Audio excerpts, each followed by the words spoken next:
আগামী রোববার প্রধান উপদেষ্টা ডক্টর মোহাম্মদ ইউনূসের কাছে দেশের অর্থনৈতিক পরিস্থিতির শ্বেতপত্র হস্তান্তর করবে শ্বেতপত্র প্রণয়ন কমিটি।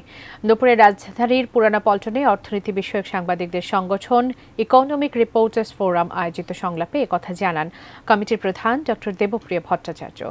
দেশের বর্তমান অর্থনৈতিক অবস্থা নিয়ে আয়োজিত এই সংলাপে তিনি বলেন, হস্তান্তর করার পরদিন সংবাদ সম্মেলনে শ্বেতপত্রের বিস্তারিত গণমাধ্যমকে জানানো হবে।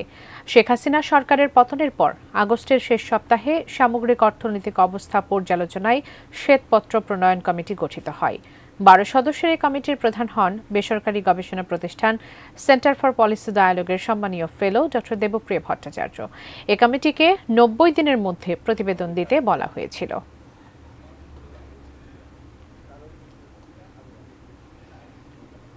আমাদের কাজ শেষ হয়েছে, 3 মাসের সময় দেওয়া হয়েছিল, সেটা আগামীকাল পরশু শেষ হবে।